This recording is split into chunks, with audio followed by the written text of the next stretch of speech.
Welcome to happiness mantra by Chetan. हमारी आज की स्टोरी एक किसान की स्टोरी है जिसका सेब का बागीचा है। उसके दो बेटे हैं, सोनू और मोनू। एक दिन वो अपने दोनों बेटों को बागीचे में बुलाता है और बोलता है कि बेटा, मैंने इस बागीचे में एक बॉल छुपाई है। देखते हैं तुम दोनों में से कौन उस बॉल को पहले ढूंढ के लाता है। जो बॉल को ढूंढ के लाया, बॉल भी उसकी, और इसके अलावा मैं उसको एक इनाम और दूंगा।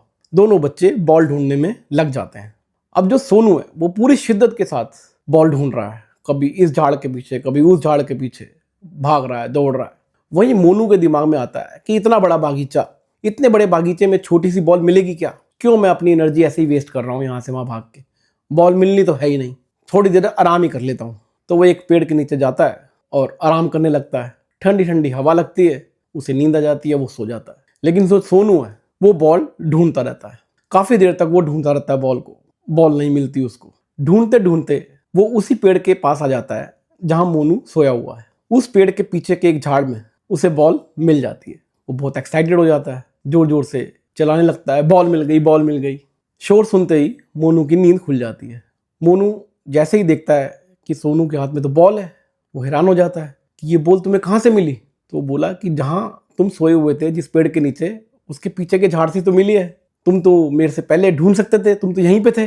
तो दूर से उनके पिताजी सब देख रहे होते हैं। दोनों बच्चे जाते हैं वहाँ पे, तो उनके पिताजी कहते हैं कि मैं दूर से देख रहा था तुम दोनों को। जो सोनू है, सोनू ने तो अपनी हिम्मत नहीं हारी, वो बॉल ढूंढता रहा और आखिर में वो बॉल उसको मिल भी गई, वो ढूंढ भी ली उसने।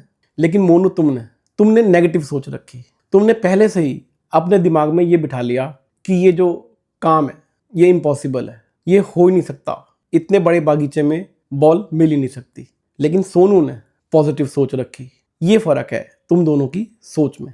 और सोनू जो है वो इसलिए सक्सीड हुआ क्योंकि वो पॉजिटिव सोच वाला है, और तुम इसलिए फेल हुए क्योंकि तुमने नेगेटिव सोच रखी। ऐसा ही हमारे साथ लाइफ में भी होता है।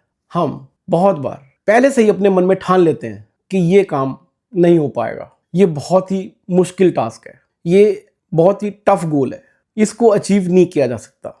या तो इस डर के मारे हम उस काम की शुरुआत ही नहीं करते, और या फिर शुरुआत करके बीच में ही छोड़ देते हैं ये सोच के कि ये इम्पॉसिबल है, इसको अचीव नहीं किया जा सकता। यही अगर हम पॉजिटिव सोच रखें और स्ट्रेंथ के साथ अपनी पूरी जान लगा दें उस गोल को अचीव करने में, तो कभी ना कभी हम उसको अचीव कर ही लेंगे। क्योंकि अगर हम हार नहीं मानते तो प्रोबेबिलिटी बढ़ जाती है ना कि हम गोल को अचीव कर लेंगे। लेकिन अगर हम हार के बैठ ही गए तो फिर तो बिल्कुल ही जीरो होगी उसकी पॉसिबिलिटी कि वो चीज़ हम कभी अचीव कर पाएंगे। आप ही को डिसाइड करना है कि आप ऑप्टिमिस्टिक बनना चाहते हैं या पेसिमिस्टिक, पॉजिटिव सोच वाले बनना चाहते हैं या नेगेटिव सोच वाले। अगर आपको ये लर्निंग अच्छी लगी और ये कहानी से आपने कुछ अच्छा सीखा तो प्लीज़ लाइक करिए, कमेंट करिए और चैनल को सब्सक्राइब करिए।